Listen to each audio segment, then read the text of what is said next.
यसो कल्पना गर्नुहोस् त, नेपालको कोही एकजना मेयर प्रधानमन्त्रीको अफिस सिंहदरबारमा छिर्छ र आफूले लगाएको जुत्ता खोलेर प्रधानमन्त्रीलाई त्यही जुत्ताले कसेर हिर्काउँछ।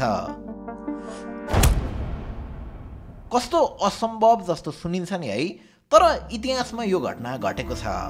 मेयरले चाहिँ होइन, तर निर्वाचित सांसदले चाहिँ यो कार्य गरिसकेकी छिन्। बालेनले त सिंहदरबार जलाइदिन्छु मात्र भनेका थिए, तर सिंहदरबारभित्र बसेका प्रधानमन्त्रीलाई आफूले लगाएको चप्पल नै खोलेर हिर्काउने व्यक्ति चाहिँ को हुन् त? र यस्तो के कारण थियो जसले गर्दा उनले चप्पल खोलेर हिर्काउनै पर्ने अवस्था आइपर्यो त? अब प्रधानमन्त्रीको अफिस हिरेर चप्पल नै हान्न सक्ने मान्छेले अरू त धेरै कुरा गरिन् होला, अब के गरिन् र कस्तो कस्तो उथलपुथल ल्याइन् त्यो सबै बुझ्न आउनुहोस् आज कुरा गरौँ यस्तो निर्वाचित महिला सांसदको, जसलाई हाम्रा बा अनि हजुरबाहरूले अहिलेको बालेन भन्दा पनि कडा भन्ने गर्छन्। प्रस्तुत छ the controversial life of lady Balen Shah of Nepal. Vikram Samvat 2017 साल पुस 1 गते राजा महेन्द्रले सबै पोलिटिकल पार्टीहरूलाई ब्यान्ड गर्दै कु गर्छन् अनि देशमा निर्दलीय पञ्चायती शासनको सुरुवात गर्छन्। अब यो व्यवस्थामा चुनाव हुन्थ्यो, तर चुनावमा उठेका मान्छे पनि निर्दलीय वा स्वतन्त्र हुन्थे। उनीहरूले न कुनै दललाई रिप्रेजेन्ट गर्न पाउँथे न त कुनै निश्चित समुदायलाई नै।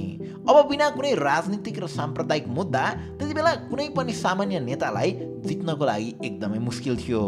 अनि आशलाग्दा नेताहरू कोही जेलमा थिए त कोही प्रदेशमा आसिसकेका थिए, जसले गर्दा राष्ट्रिय पञ्चायतमा तिनै पुराना मुखिया र जिम्मलहरूकै हालिमुहाली हुन्थ्यो। यदि कोही राजाको नजिक छ भने उसले चुनाव जित्ने पक्का नै थियो। अब 2037 सालसम्म आइपुग्दा पञ्चायत चरम उत्कर्षमा थियो। मण्डलेहरूको दादागिरी बढेको बढै थियो, भ्रष्टाचार र कालो कानुनले देश मौन थियो। अहिले जस्तै बोल्न पनि डराउनु पर्थ्यो।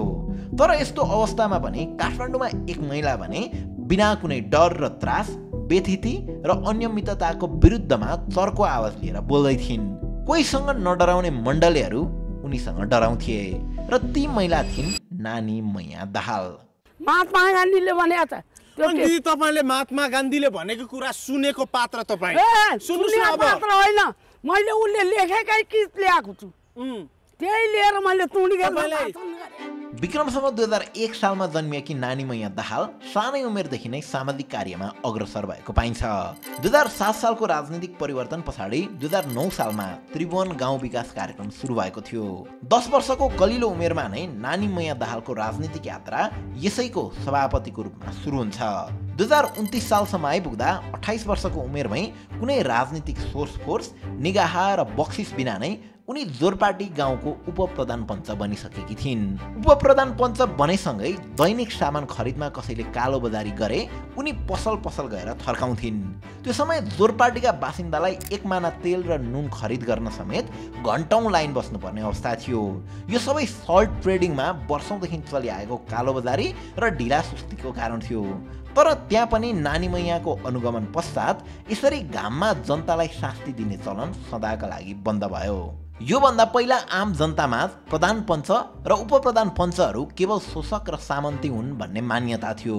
बरु कोही समस्या लिएर गए उल्टै जेल पो परिने हो कि भन्ने डरले प्राय मानिस पञ्चायत कार्यालय जाँदैन थिए। तर नानी मैया एउटा सामान्य आम परिवारबाट त्यो पदमा आएकी हुनाले जोरपाटी वासीहरूले उनलाई आफू जस्तै सोच्थे। त्यसैले पनि जोरपाटीका प्रधान पञ्च मणिराम चालिसेकोमा जानुभन्दा प्राय जनताहरूले उपप्रधान पञ्च नानी मैयासँगै जान रुचाउँथे। एज अ रिजल्ट काठमाडौँ उपत्यकाको जुनै ठाउँको पनि कसैको काम नभने नानी मैयालाई भेट्न जोरपाटी धाउने एउटा लहरै सुरु हुन्छ। नानी मैया अलिक कठोर र उग्र थिइन्, तर न्यायप्रेमी थिइन्। उनीसँग पैसा र कनेक्सन नभए पनि साहस भने मनज्ञ थियो। यदि कोही गाउँका बासिन्दा दुःख परेर आए भने आफ्नो हातमा छ भने आफै न्याय दिन्थिन् र आफ्नो हातमा छैन भने आफ्नै काम जसरी उक्त पीडितलाई न्याय दिलाउन सरकारी कार्यालय धाउँथिन् र काम फत्तै नै गर्थिन्। कसैले काम गर्न नमाने हप्काउँथिन्, अझ त्यो गर्दा पनि नमाने कुट्न पनि पछि पर्दिनथिन्। यस्तै एउटा घटना त न्यायाधीश कुटेको प्रसङ्गसँग पनि जोडिन्छ। कपनको एउटी गरिबकी छोरीको जबरजस्ती करणी पश्चात पीडित पक्षलाई डर धम्की दिएर यो कुरा गुपचुप राख्न खोजिन्छ। तर उक्त किशोरीले एक बालकलाई जन्म दिए पछाडि भने नानी मैया दाहालले यसको सुइँको पाउँछिन् र उक्त अपराधी विरुद्ध अदालतमा मुद्दा दायर गर्छिन्। तर आरोपी अलिक धनाढ्य भएकाले उक्त मुद्दालाई न्यायाधीशसँग मिलेर रफादफा गर्न खोजिन्छ र यो थाहा पाउन साथ नानीमैया दाहाल न्यायाधीशकै अफिसमा गई आफूले बोकेको छाताले उनलाई घुमाएर एक दिन्छन्। जसपश्चात उक्त न्यायाधीशले न्वारन पनि गर्नु, माना चामल पनि दिनु र अंश पनि दिनु भनेर ती पीडित महिलालाई मुद्दा जिताएका थिए। आजको चेत र परिवेशले बलात्कारीलाई अन्य कारबाहीको विषय उठाउन सक्छ। त्यो अर्थमा नानी मैयाको पहलको न्याय अर्ध न्याय देखिए पनि त्यो समयमा त्यति हिम्मत गर्नु सामान्य विषय थिएन। यस्तै घटनाले गर्दा सरकारी कर्मचारीदेखि जिल्ला पञ्चहरू समेत यो नानी मैयाको काम हो भने पछाडि धेरै नापतोल वा टेबल मुनिको बार्गेनिङ गर्न रुचाउँदैन थिए। बरु कति चाँडो उनको कामलाई सल्टाइदिएर पिछा छोडाउन सकिन्छ भन्नेतिर उनीहरूको ध्यान जान्थ्यो। त्यसैले पनि काठमाडौँ वरिपरि उनले आतंक नै मचाएकी थिइन्, तर इन अ गुड वे। नानी मैया यति कठोर हुनुमा पनि मुख्य कारक यही नेपाली समाज नै थियो। त्यो समयको समाजले नारीलाई एउटा वस्तुगत रूपमा हेर्ने गर्थ्यो। छोरी भनेको पराय जात हो, अर्काको घर जाने मान्छेलाई के पढाउनु जस्ता कुराले महिलालाई समाजमा कुण्ठित गरेर राखिएको थियो। मास्टर बाबु छोरीलाई धेरै पढाएर के फाइदा, बिहा गरेर दिए पो सासू ससुरा देवर जेठाजु नन्न आमाजुको सत्कार गर्न जान्दछन्, इष्टमित्रहरूको सबै सम्मान गर्दै जान्छन्, घर धन्ना सिक्छन्, राखन धरन ढिकी जाँतो यी सबै कुरा सिक्दै जान्छन्। त यस्ता कुरा पो सिकाउनु पर्छ त छोरीलाई, पढाएर के फाइदा। यही मान्यताका साथ 5 क्लास पढ्दा पढ्दै नै नानी मैयाको विवाह हुन्छ। तर विडम्बना विवाह भएको केही समयमै उनको श्रीमानको निधन हुन्छ। अब एक त निसन्तान र अर्को एकल महिला भएकाले पनि उनलाई यो पुरुष प्रधान समाजले हेर्ने दृष्टिकोण अलि फरक थियो। कतिले उनको असहायपनको फाइदा उठाउन खोज्थे त कतिले उनको नारीत्वको।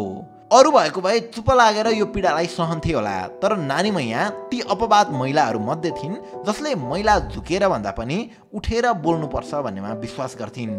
यसैबीच पञ्चायती दमन र मण्डलीको आतंक देशको केन्द्र काठमाडौँमा पनि यथावत नै थियो। त्यहाँ पनि पूर्व मन्त्री तथा रापस सदस्य यानि कि राष्ट्रिय पञ्चायत सदस्य जोगमेहर श्रेष्ठको हालिमुहाली नै थियो। यतिसम्म कि त्यो समयको काठमाडौँ जिल्लाबाट 2वटा रापस निर्वाचित हुँदै गर्दा एउटा जोगमेहरलाई भनेर तोकै लगाएर दिए सरह हुन्थ्यो। उनी खासै पढे लेखेका त नभए पनि राजनीतिका चतुर खेलाडी थिए। चाहे त्यो आफ्नो नगर र गाविसहरूका प्रधान पञ्चलाई मनाउन होस् वा राष्ट्रिय पञ्चायतका अध्यक्षलाई नै रिजाउन होस्। यतिसम्म कि एकपटक त उनी राष्ट्रिय पञ्चायत सदस्य ज्ञानेन्द्र बहादुर राजभण्डारी रापस अध्यक्ष हुने हल्ला सुन्न साथ दिनौँ आफ्नो निवास साँखुबाट ललितपुर धाउने गर्थे हिँडेर। यसरी उनले पटक पटक अध्यक्ष रिजाएर गृह, भूमि सुधार र स्वास्थ्य तथा खानेपानी मन्त्रालय मजाले पड्काइरहन्थे। उनले देखिने भ्रष्टाचार त गर्दैनथे, तर नीतिगत रूपमा कानुन मिलाएर गरिने भ्रष्टाचारमा भने उनलाई जित्न कसैले पनि सक्दैनथ्यो। त्यसैले पनि उनलाई त्यो समयका काठमाडौँवासीले स्याल मन्त्री भन्ने गर्थे। यसरी विक्रमसम्म 2038 सालसम्म आउँदै गर्दा एकतिर काठमाडौँवासीहरू पञ्चायती सिस्टम र जोगमेहरबाट आजित भएका थिए भने अर्कोतिर 2037 सालको जनमत विरोधी नेकपा माले र हार बेहोरेको नेपाली कङ्ग्रेसले पनि राष्ट्रिय पञ्चायतलाई पङ्गु देखाउन खोजिरहेका थिए। जस अन्तर्गत नै 2038 साल वैशाख 27 गते हुन लागेको चुनावमा नेकपा मालेले नेपालभरबाट समाजका सबैभन्दा सोकल्ड काम नलाग्ने उन्माद र अराजक व्यक्तिहरूलाई स्वतन्त्र उम्मेदवारको रूपमा खडा गर्छ, जसको ज्वलन्त उदाहरण हुन् गोल्से सार्की र पुहुतु चौधरी जस्ता पात्रहरू। र यही क्रममा काठमाडौँबाट जोगमेहरलाई पराजित गर्नका लागि नेकपा माले र कङ्ग्रेसको भातृ सङ्गठन अनेरा सेब्यू, नेभिसन र काठमाडौँका अन्य युवाहरू इन्डिभिजुअली नै नानी मैयाका पक्षमा सङ्गठित हुन्छन्। निर्वाचनको खर्चका लागि इन्डिभिजुअल रूपमा धन सङ्कलन गर्ने काम हुन्छ। टोल टोलमा प्रचार समिति बनाइन्छ र नानी मैयाको पक्षमा जनलहर नै सिर्जना हुन्छ। अन्ततः 27 गते भएको चुनावमा काठमाडौँ जिल्लाका अर्का उम्मेद्वार जोगमेहर सहित उनको चुनावी क्षेत्रबाट 42 जनालाई उछिन्दै नानी मैया दाहाल 65,777 मतसहित पहिलो हुँदै राष्ट्रिय पञ्चायतको सदस्यको रूपमा चुनिन्छन्। त्यो समयमा काठमाडौँ जिल्लाबाट 2 जना सर्वाधिक मत ल्याउने उम्मेद्वारहरू राष्ट्रिय पञ्चायत सदस्य बन्ने हुँदा दोस्रो बनेका उम्मेद्वार जोगमेहर श्रेष्ठ पनि राष्ट्रिय पञ्चायत सदस्यमा चुनिन्छन्। नानी मैयासँगै झापाबाट उठेका पुहुतु चौधरी पनि विजय हुन्छन्। सबैले पुहुतु र नानी मैयालाई काम नलाग्ने भनेर एकै टोकरीमा राखेर दाँजिरहेका थिए। तर चुनाव पश्चात आफ्ना साहसिक र बोल्ड कदमले नानी मैयाले सबैलाई गलत साबित गरिदिन्छन्। नानी मैया राष्ट्रिय पञ्चायत सदस्य यानि कि रापस बनेसँगै अब राष्ट्रिय पञ्चायत सभा नै उनको विरुद्धमा थियो। निर्दलीय अन्य रापसहरूले उनलाई कङ्ग्रेस र मालेको मान्छे भनेर रुचाउँदैन थिए भने कङ्ग्रेस र मालेका रिप्रेजेन्टेटिभहरूले उनलाई बाउलाई चेत नभएकी आइमै भनेर खिसी टिउडी गर्थे। तर नानी मैया त नानी मैया थिइन्। उनी हतोत्साहित हुनुको सट्टा अब झन् बियोन्ड द एक्सपेक्टेसन जाँदै देशप्रेमी र कर्मशील भएर निस्किन्छन्। राष्ट्रिय पञ्चायत सदस्य भए पछाडि नानी मैयालाई उनी पढी लेखेकी छैन र केही पनि बुझ्दिन भनेर उनलाई आर्थिक समितिमा राखिएको थियो। र जब उनी समितिको बैठकमा जान्छन् अन्य रापसहरूले उनलाई मिटिङ हुँदैन, साइन गर्नुहोस् अनि भत्ता लिएर घर जानुहोस् भनेर पठाउन खोज्छन्। तर उनले रिसकै जोकमा भत्ता खान आएको हो र घर जान हिसाब हेर्न आएको हो भनेर सबैलाई थर्काउँछिन्। त्यो समय मन्त्रालय अन्तर्गतका समितिका मिटिङहरू भत्ता पकाउने र गफ छाड्ने माध्यमको रूपमा चित्रित थिए। तर नानी मैयाको उक्त घटना पश्चात उक्त समितिमा यो प्रचलन सदाका लागि ठप्प हुन्छ। उनी आर्थिक समितिमा हुँदै गर्दा त्यो समयमा हुने थुप्रै विरोधी पनि समात्थिन्। यदि कुनै मन्त्रीले काम नगरे उसकै मन्त्रालयमा गएर तँ भोलि भोट माग्न त्यहाँ जान पर्दैन, काम गर्ने कि नगर्ने भन्दै जपार्थिन्।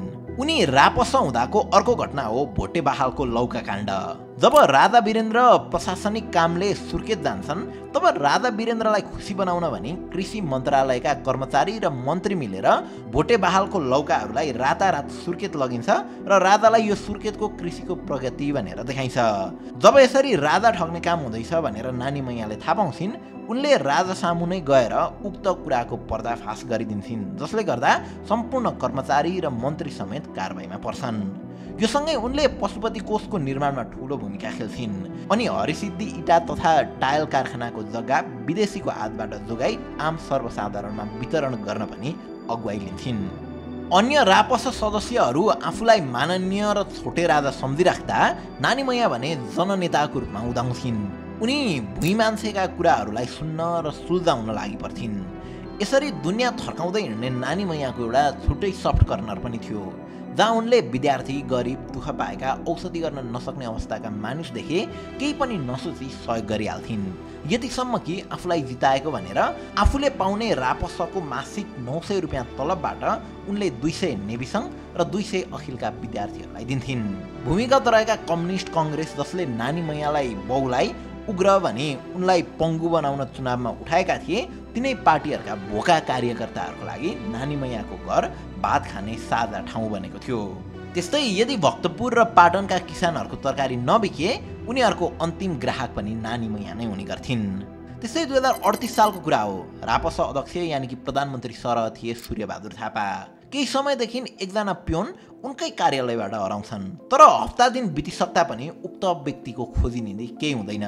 घरको कमाउने मान्छे नै हराएपछि उसको परिवार नै बिचल्नीमा पर्छ। यति हुँदा पनि सरकारबाट केही सुनवाई हुँदैन।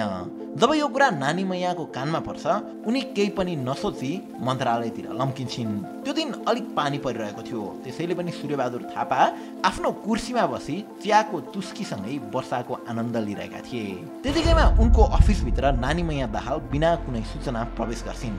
उनी राष्ट्रिय पञ्चायतको निर्वाचित सदस्य भएकाले उनलाई सूर्यबहादुर थापाले राम्रोसँग चिन्थे। जब सूर्यबहादुर उनीसँग कुरा गर्न कुर्सीबाट उठ्दै थिए, त्यही समयमा 13 कोषमा भएको 13 करोडबाट जब 5-10 हजार पनि दिन सक्दैन लाखा भन्दै उनले आफूले लगाएको चप्पल खोलेर सूर्यबहादुरको गालामा चड्काउँछिन्। सधैँ सरकारी मान्छे र सहायकहरूको गुणगान सुन्ने त्यो कार्यालय उक्त चड्कनसँगै मसानघाट जस्तै शान्त बन्छ। तर यसरी जनताका माझ चर्चित नानी मैया दाहाल विक्रमसँग 2043 सालको राष्ट्रिय पञ्चायत निर्वाचनमा न उम्मेदवारी नै दिन्छन्, न त कसैको चुनावी प्रचार प्रसारमा हिँड्छिन्। बरु उल्टै राजनीतिक क्षेत्रबाट सदाका लागि विश्राम लिन्छन्। यसरी 38 सालमा आएर 43 सालमै हराएकी नानी मैयालाई राजनीतिक क्षेत्रका अगुवा बनाउँदाहरूले एउटा बतासरी आएकी बतासे नेता भनेर परिभाषित गर्छन्। अझ जनता समाजवादी पार्टी जसपाका अध्यक्ष उपेन्द्र यादवले त नानी मैयाले फरिया उचालेर चुनाव जितेको सम्म भन्न भ्याउँछन्।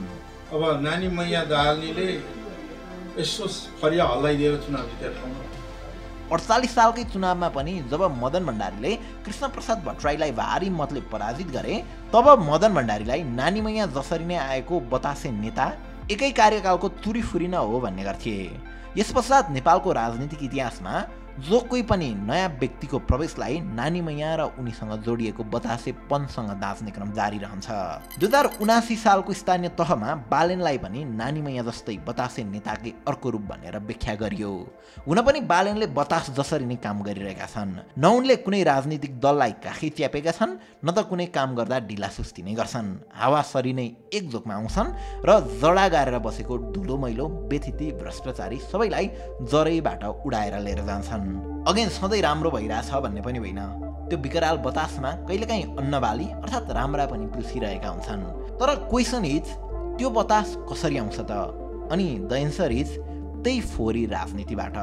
समुद्रमा जब जब साइक्लोनहरू बन्न सुरु हुन्छ, अर्थात् राजनीतिमा जब जब बेथिती र विकृतिको साइक्लोन बन्न सुरु हुन्छ, तब तब नानी मैया जस्ता बतासहरू विभिन्न क्षेत्रबाट आइ नै रहन्छन्। र सायद नेपालमा वर्षौंदेखि दुर्गन्धित यो राजनीतिक फोहोरलाई एकै सासमा उडाउन र नेपाली जनतालाई स्वच्छ राजनीतिको हावा खुवाउन भए तापनि हामीलाई यस्ता बतासहरूको आवश्यकता परि नै रहन्छ। कहिले नानी मैयाको रूपमा त कहिले बालेनको रूपमा। हस्त, थ्याङ्क यू फर वाचिङ।